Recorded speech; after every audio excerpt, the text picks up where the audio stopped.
Hi,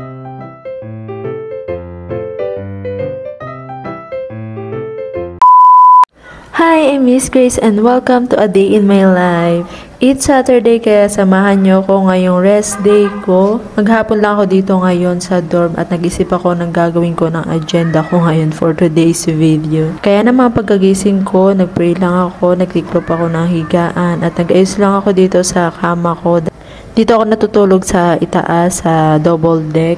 Kaya nandito na rin yung iba kong mga gamit. Ayan. Nandyan sa box yung iba. Nais ko lang to kasi minsan pag-uwi ko sa work, nagsasama-sama na yung mga gamit ko. Kaya medyo makalat yan. And after noon, nag-ready na ako for my journal. Nag-devotion na ako. And Proverbs 15 na ako ngayon nag-journal. Medyo nahirapan lang ako mag-devotion guys kasi marami akong kasama dito sa dorm. Wala akong sariling room. Pero nakakaya naman. Every morning ako nag-journal pag tinatanghali na ng gising, gabi na ako nag-journal. And after no, naghilamos na ako, nag-toothbrush dahil bibili ako ng pang-almusal ko sa labas. Iniisip ko nga kung magkakanin ba ako or magtitinapay na lang. Lumabas na ako para bumili ako ng almusal and then pagbalik ko, ang nabili ko ay pandesal at saka coffee ko brown. 50 lang kasi yung nadala ko kanina pagbaba kaya medyo mahal yung mga rice meal kaya pandesal na lang yung binili ko. And then ready ko na tong almusal ko, nag-init lang ako nito ng tubig para sa kape ko. Minsan, ina-acid na ako sa kape guys. And kapag brewed coffee yung iniinom ko, sobrang nagpapalpitate ako kaya minsan na lang ako nagkakape. And hinugasan ko yung mga utensils, mga baso namin kapag nagkakape ako or kumakain kasi ang daming ipis dito guys, sobra. Then yan, nag-almusal na ako. Lungkot. Parang lungkot yung mukha ko dyan. Pinalamanan ko din yan ng Eden cheese. After ko mag-almusal, nagligpit na ako dito, nag-ayos na ako dahil ito nga yung agenda natin for today's video, ang maglinis ng door. Medyo makalat kasi sobrang busy namin sa work. Syempre, hindi na namin magawang maglinis. Kaya kapag rest day, naglilinis ako dito. And kapag hindi ako nauwi ng probinsya. Nakaamoy nga rin ako dito ng something kaya kailangan ko talaga itong linisan. Pati yung mga lagay ng pinggan. Ayan, mga pinagbababa ko lahat. Yung mga lutuan, pati yung rice cooker. Kasi may naamoy akong something and then kailangan talaga siyang linisan. Pero kahit anong linis mo, ang dami pa rin nyo guys ipis. Ang lilit ng ipis dito, hindi nawawala talaga. Lilipat na rin kami sa February 3 sa Saturday. Kasi aalis na yung isa naming kasama, si Tita Nining. So mahirapan kami sa pagbabayad nitong term. Bali 18K kasi to, hindi pa kasama ang kuryente at tubig. So hindi namin kakayanin kapag 5 lang kami. Pero alam nyo ba, ang nahanap namin is 15K.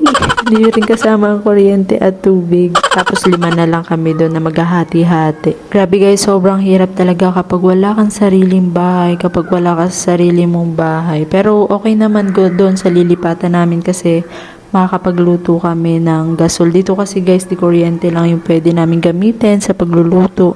Kasi parang condominium to. So, hindi pwede ang gasol dito. So, ayan guys, pinagkalinis-linis ko na nga ito para maayos-ayos naman ang aming dorm. Kasi medyo napabayaan namin ito. Charis.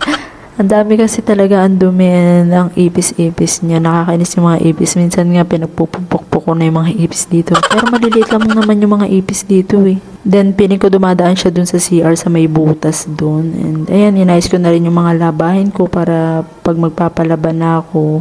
So, okay na. And ayun nga, bawal din guys dito maglaba. Kaya nahihirapan din kami. Sobrang laki ng gastos namin. Ang hirap i-budget.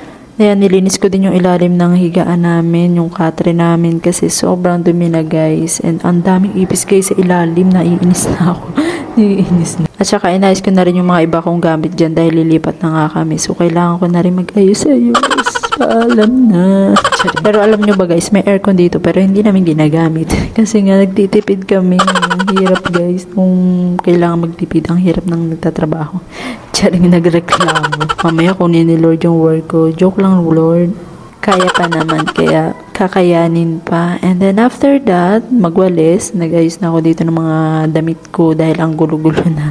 Gulo na ng mga damit ko kaya pinagtitiklop ko na ito na maayos. Pinag-hanger ko na yung iba. At yung iba naman, itinabi ko na para sa paglilipat namin, hindi na ako mahirapan. This is the final look. Final look. Yan, medyo okay na, malinis-linis na ng kaunti yung aming higaan, yung aming room, yung aming kusina, ayan. And after noon, maglinis ko ng kusina and then ang sala, naglinis na ako din dito sa CR and this is my favorite things. Gusto ko naglilinis ng mga ganitong bagay. And nasanay kasi ako sa tita ko. Dati nag-work ako sa tita ko. Alam niyo ba yun? Yung dati nag-aaral pa ako. Then kapag bakasyon, nag-work ako doon. Ako yung naglilinis ng bahay nila. So, kaya nasanay ako sa mga ganitong gawain. Kaya wala akong arte.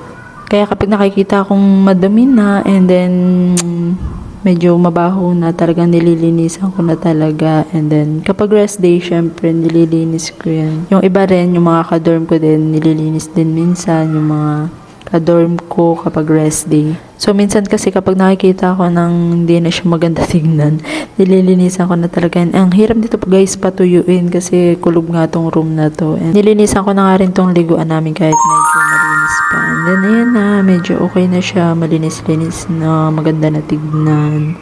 And ito yung kusina namin. Oh, diba? Ang ayos na, kahit pa paano.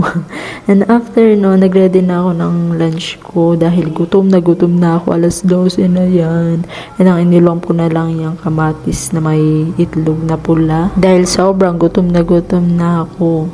Kasi nga, diba, hindi ako nagkakanin kapag kagabi. Tapos kanina umaga, hindi rin ako nagkanin. Kaya sobrang gutom na ako. And then, after kong kumain, ayan, naligo na ako, nagready na ako. Dahil pupunta ako somewhere. Hulaan nyo kung saan. Joke. May pupuntahan lang ako. Kaya hanggang dito na lang guys. Thank you for watching. Bye. And please subscribe to my YouTube channel. Click the notification bell and para updated kayo sa susunod na vlog. Bye!